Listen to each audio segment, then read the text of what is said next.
Olá, seja bem-vindo a mais um Quarta Capa, o programa que fala de livros. O Quarta Capa é uma parceria entre a UFPR TV e a editora da UFPR e entrevista semanalmente os autores e tradutores da editora UFPR. No programa de hoje, eu converso com Juarez Bergman Filho sobre o livro Museu dos Instrumentos Musicais, que é o primeiro volume da coleção Luteria, História e Cultura Musical. Juarez Bergman Filho é violinista, formado em música, mestre em música e doutorando em design e atualmente professor do setor de educação profissional e tecnológica da UFPR. Olá, Juarez, tudo bom? Olá, professor, tudo bem? Seja bem-vindo. É um prazer estar aqui, obrigado. Tá, é um prazer falar sobre instrumentos musicais e sobre música, assuntos tão instigantes. Sim, fazia tempo que eu queria trazer você aqui porque você tem bastante coisa interessante para contar para a gente. Obrigado. Então você começa falando aí de onde é que saiu a ideia, né? Porque depois nós entramos no livro, mas de onde é que saiu a ideia de fazer um museu de instrumentos musicais? Faz um histórico disso pra gente, quem foram os envolvidos, quando apareceu essa ideia, enfim. A ideia do museu, ela chegou meio que naturalmente devido à natureza do curso, um curso de luteria, de construção de instrumentos musicais. Então nos pareceu muito coerente a ideia de criarmos um espaço para expor o trabalho de alunos, dos professores e também de outros construtores, né? Nós temos esse espaço lá no setor de educação profissional e tecnológica com alguns expositores e lá que fica o a setor sede. Fica lá na... É um anexo do Centro Politécnico, na rua Alcides Vieira, Arco Verde. Na antiga escola técnica, né? Agora um setor que foi transformado em setor de educação profissional. Então o museu abriga esses instrumentos. Nós temos instrumentos de cordas, alguns instrumentos de sopro. Mas como a vocação do curso é para a construção de instrumentos de corda, cordófonos, que a gente chama instrumentos de cordas, violões, guitarras elétricas e violinos, né, e sua família, né?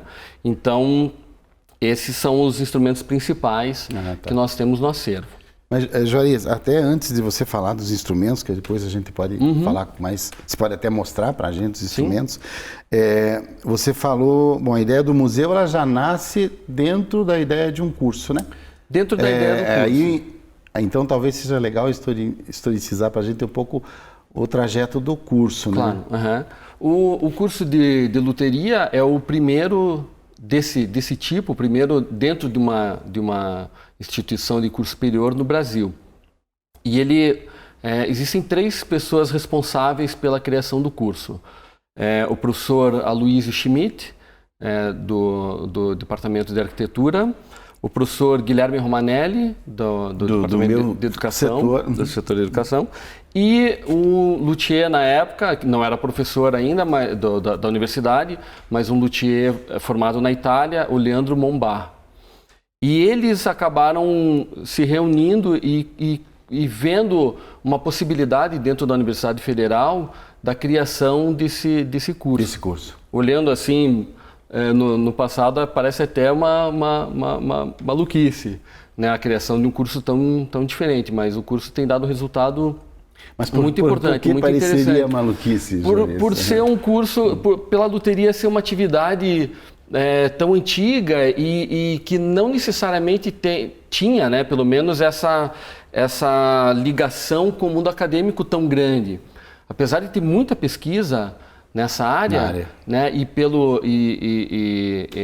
talvez pela atividade ser uma atividade manual e com uma tradição de ser ensinada entre mestre e aprendiz, não necessariamente no ambiente acadêmico. É uma coisa acadêmica. Né?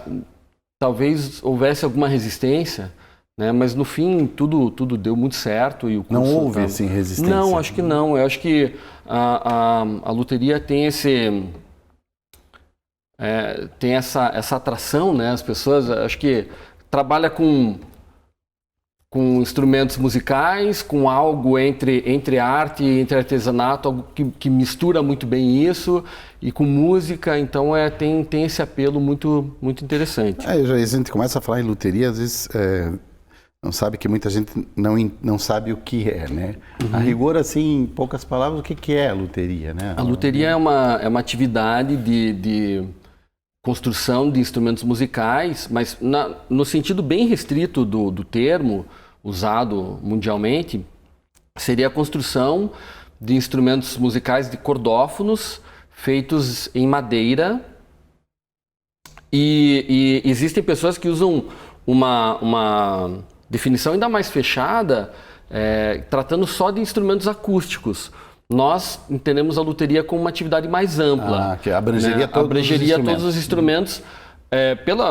Pelo recorte do curso, nós damos uma ênfase maior aos cordófonos. Mas também são ensinados elementos básicos sobre alguns outros instrumentos, sobre aerófonos, sobre instrumentos de sopro, né? Falar num termo mais conhecido, instrumentos de sopro, de percussão. Mas como um curso também tem o seu limite físico, de espaço, claro, de tempo, nós precisamos focar Mas também uma coisa é lidar com a madeira, né? Se pensar num violino, um violão, uma viola, uma guitarra, mas os instrumentos de sopro, os de metais, por exemplo... isso a gente não consegue dar não conta. Tem como... Não, a gente consegue transmitir um conhecimento mais básico e mais no campo da teoria. Né? Claro. A gente não tem condições ainda de mexer com Fica com no campo conceitual ali, teórico. Mas já foram construídos flautas renascentistas de madeira. Assim a flauta é mais fácil. Ela já pode ser... Mas vocês abrangem esses instrumentos de sopro, um saxofone e outros na luteria? Nas disciplinas teóricas a gente abrange, não como uma atividade de luteria exatamente. Não como uma atividade. Não, mas como um universo de instrumentos musicais que os alunos precisam conhecer, inclusive para ter base teórica, para analisar outros instrumentos, daí sim a gente Mas então consegue. Quem lida com instrumento de sopro não seria considerado luthier? Quem fabrica? Então, no Brasil... Que seria uma coisa, não seria artesanal, não poderia ser, é isso? Eu acho que pode ser uma prática manual, sim, mas no entendimento universal da palavra luteria, não, porque a luteria vem dos construtores de alaúde, do lut, do alaúde. Daí vem a palavra luteria. Então tem toda essa carga da tradição de construções de instrumentos acústicos de madeira. Mas é muito comum você no Brasil ter construtores de instrumentos de percussão que se denominam como luthiers também, né? A gente respeita muito isso, mas o nosso foco do curso não é esse. Instrumento de corda. Tá. Mas voltando então ainda à história do curso. O curso daí foi criado em que época mais ou menos? Foi o primeiro curso que você falou, né? Criado no Brasil? O primeiro curso começou... Quando que ele começou mesmo? Começou efetivamente em 2009. Abrindo para a primeira turma, então essa turma se formou em 2012, né, 2011, são 3 anos de curso. Eu ia perguntar isso. São 3 anos, a gente está caminhando então para a formatura da 5ª turma, né, e eu devo dizer com bastante sucesso. Né, os alunos têm... Tem procura grande? Tem uma procura grande, Nós abrimos vagas para 30 alunos por ano. Por ano. E a procura tem sido para o ineditismo do curso, sobretudo, né? As pessoas ainda não conhecem tanto sobre a luteria, sobre o curso, né? Mas essa procura tem crescendo todos os anos. Né? Então, é um processo... Tem alguns alunos que já saem do curso com os seus ateliês formados, né, já atuando muito bem preparados para o mercado de trabalho. Falando em mercado de trabalho, né, o Brasil tem uma tradição, porque é o primeiro curso e tal, mas a luteria, como foi estranha a criação no meio acadêmico, não houve existência. Então ela é uma atividade muito mais ligada ao autodidatismo. Assim. Normalmente quem é luthier... Ela, antigamente sim, você tinha... talvez essa atividade da luteria mais tradicional europeia, digamos assim, né, ela começa no Brasil com imigrantes, né, mas ela não nasce no Brasil aqui. Ou talvez a gente pode dizer que existe uma luteria brasileira, sim, com os instrumentos regionais, aqui no Paraná nós temos, né, os exemplos no litoral paranaense, com os instrumentos do fandango, né, então o livro procura mostrar também esse universo, né, tão rico da cultura brasileira. Nós temos construtores de viola, construtores de rabecas, construtores aqui do fandango. Então, eu acho que a gente pode considerar eles sim como representantes de uma luteria nacional, uma luteria brasileira mesmo. Claro, legal. E existe alguma ideia de fazer com que o curso tenha, digamos, um caminho meio natural dos cursos, até nível de pós-graduação, né? Sim. Nesses temas? Por ser o primeiro curso, né, da universidade, em uma universidade, então o caminho talvez seja um pouco mais lento. Então, a questão, por enquanto, de pós-graduação, nós temos já alunos que se formaram e ingressaram em seus mestrados, né? E então a gente tem que procurar parceiros, digamos assim, né? Outras disciplinas, outros cursos que encaixem, como por exemplo o design, a música, cursos que falam sobre técnica, tecnologia. Eu acho que todos esses podem sim abrir espaço para que alguém da área de luteria possa desenvolver sua pesquisa nesse meio acadêmico. E qual é o aluno? Ele necessariamente tem que ser músico, Juarez? Não, o nosso perfil é muito variado, ele não precisa ser músico. Precisa ser um amante da música, isso com certeza, né? Sim, mas não precisa gostar do instrumento, gostar isso sim, mas não precisa ter o treinamento de músico. Isso ajuda. Para se você vai construir um violino, por exemplo, e você já tem uma base, então você já supera algumas barreiras mais rápido, né? Você já tem uma ideia do instrumento um pouco mais detalhada do que alguém que nunca teve o contato com aquele instrumento. Mas nós temos casos de alunos que nunca tinham tido aula de música na vida e terminaram fazendo belíssimos trabalhos. E de onde é que vem o interesse de alguém que não tem relação? Nem vocês sabem. Não sei, nem a gente sabe. Eu acho que é essa atração que nós comentamos no início do programa, né? São instrumentos musicais, eles atraem... Tem uma aura, né? Tem uma aura, então... É comum quando a gente fala sobre luteria, as pessoas se interessam, é uma atividade interessante, né? Ela tem esse apelo. Então... sobre a motivação dos alunos são as mais variadas. Coisa para se ver ainda. Tem desde aqueles do aluno que já mais novo, que toca na sua banda, que quer aprender a construir guitarra elétrica. Até o cara que não... Até temos casos de engenheiros aposentados que vêm para fazer o curso, porque sempre gostaram de atividade manual, de mexer com madeira, né? Então a pessoa também tem essa atração. Coisa para se investigar. Com certeza. É uma área muito rica e tem que ser explorada. Tá bom. Continuamos aí no segundo bloco, daí, Juarez. Você está assistindo ao Quarta Capa e a gente já volta.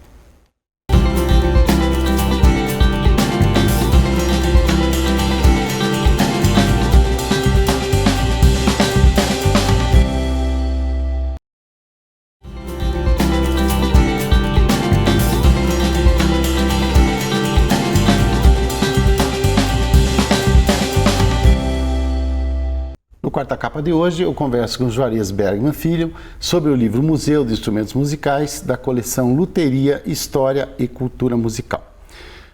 Juarez, continuando nosso papo. Você estava falando que é meio desconhecida a origem do interesse dos estudantes e tal. Eu fiquei pensando aqui, o curso é recente, é um curso, de certa maneira, entre aspas, meio estranho ao mundo acadêmico, né?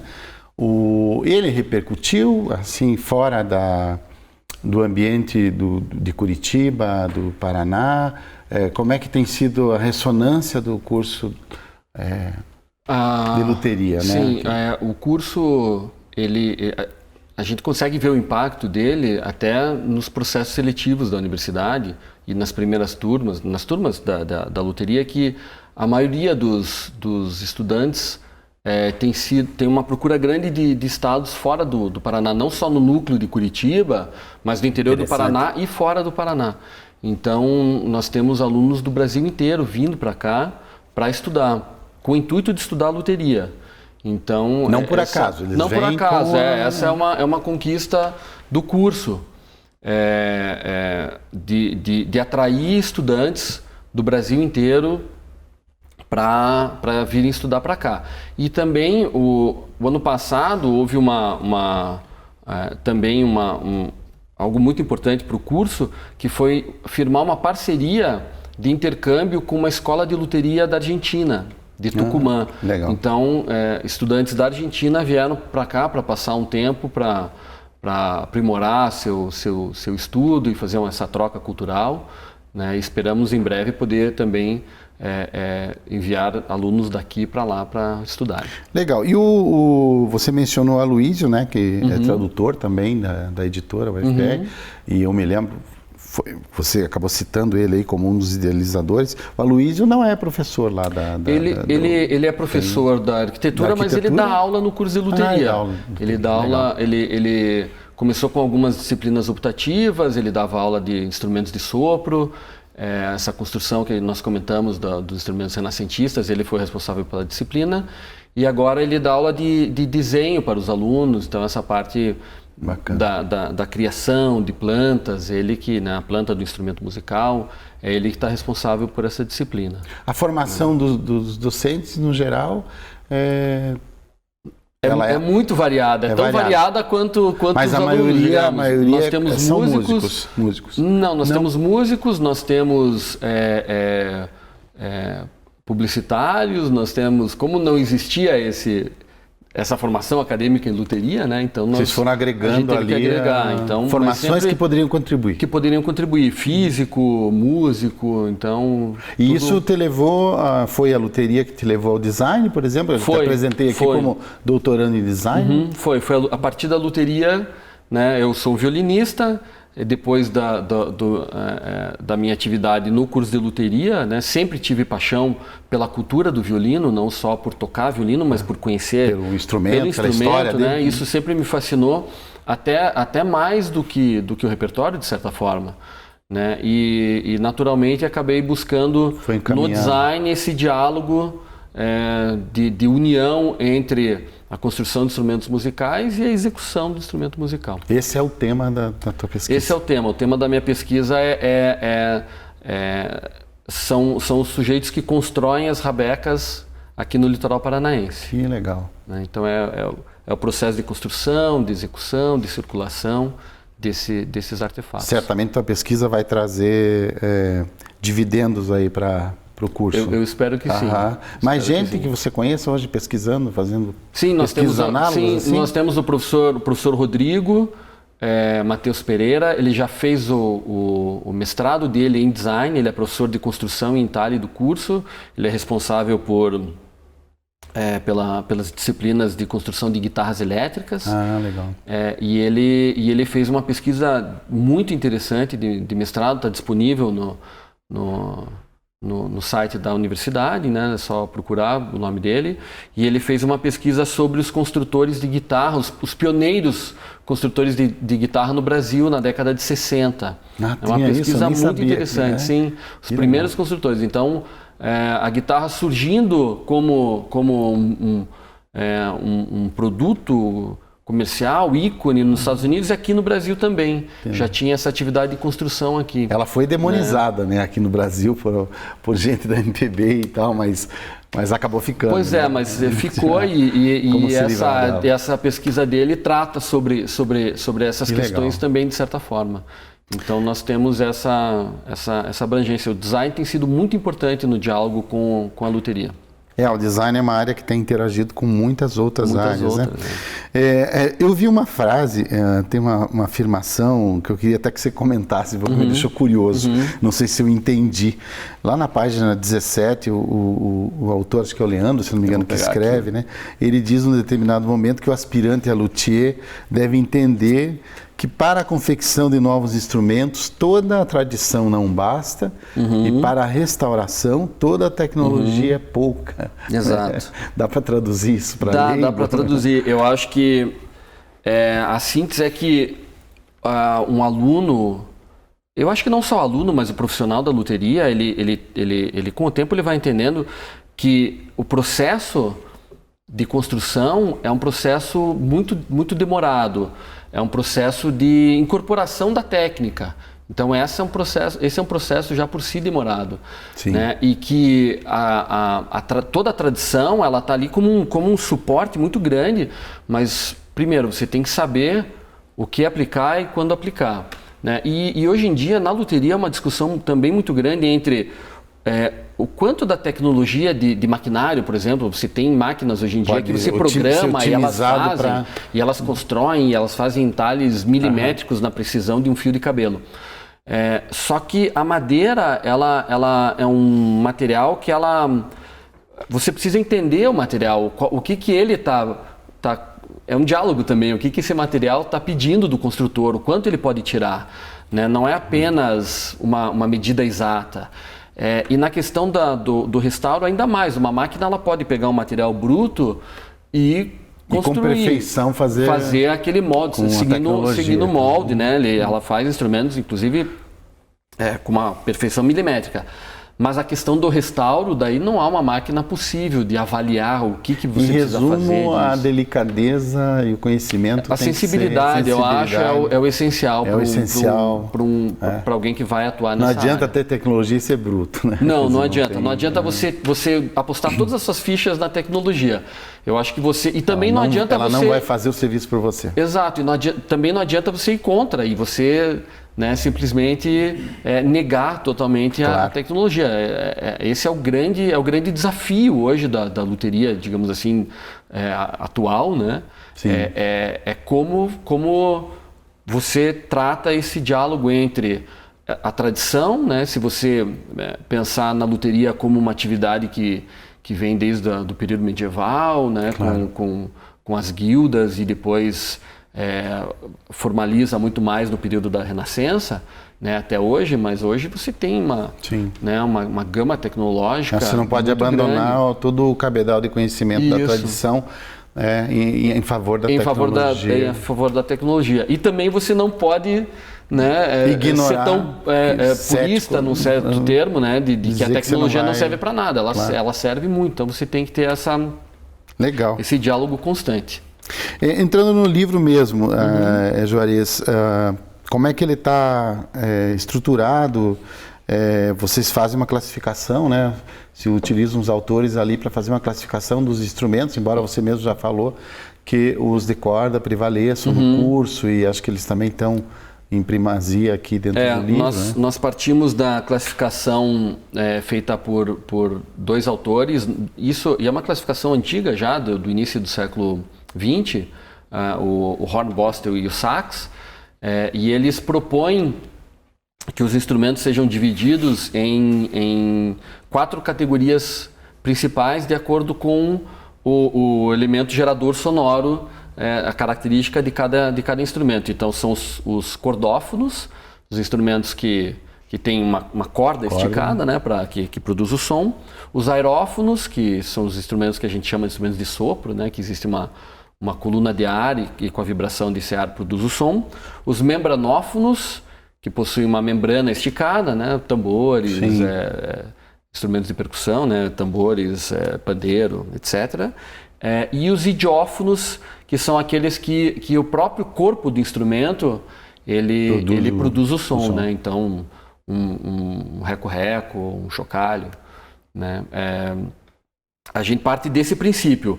Como é uma classificação antiga, já houve um processo de atualização que a gente pode mencionar, que, por exemplo, essa classificação não dá conta da variedade de instrumentos, por exemplo, os instrumentos elétricos.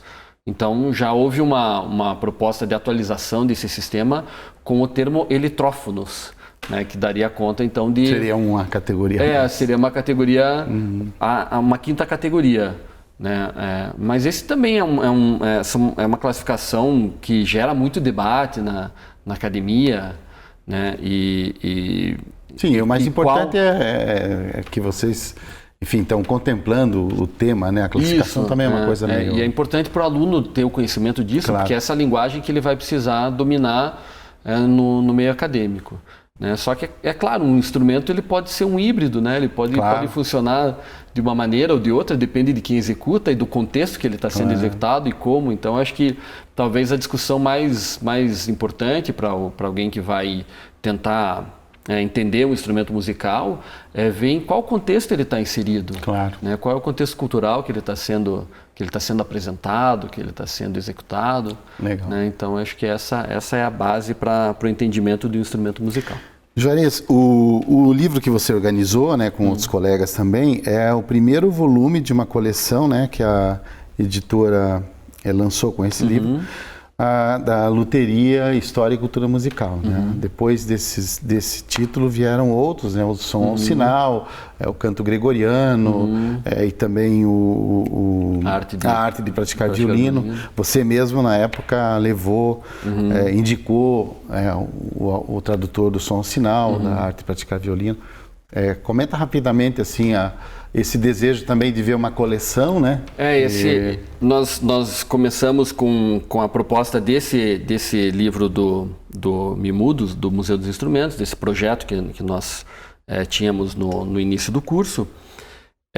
E ele acabou se transformando nessa coleção, né? Que já tem 4 volumes. 4 volumes. Né? E a gente vê com muita alegria essa expansão do universo, né? Não ficou uma coleção tão focada na luteria, mas ela está abrangendo outras áreas do conhecimento, a cultura musical, que vão...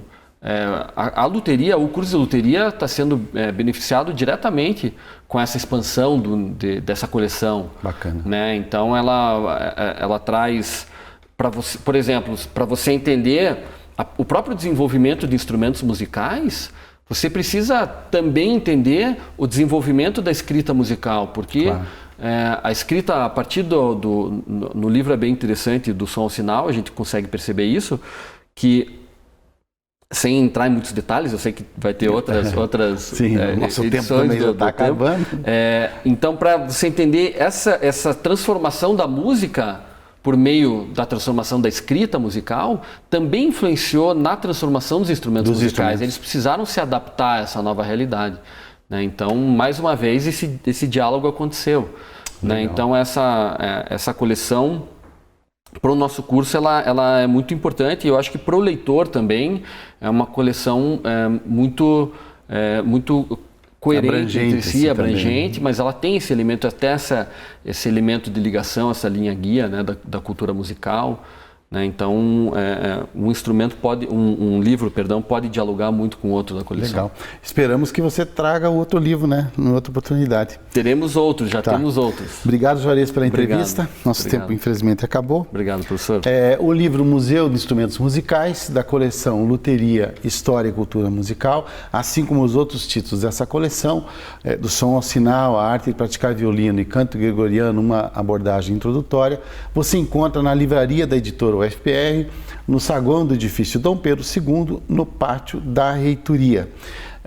Se você preferir ou estiver fora de Curitiba, entre no site editora.ufpr.br ou no site de qualquer outra livraria virtual que contemple os títulos da editora UFPR. Gostaria de lembrar para você que nos assiste que os demais livros da coleção Luteria, História e Cultura Musical serão objeto aqui de programas específicos aqui no Quarta Capa. Obrigado pela presença e até o próximo livro.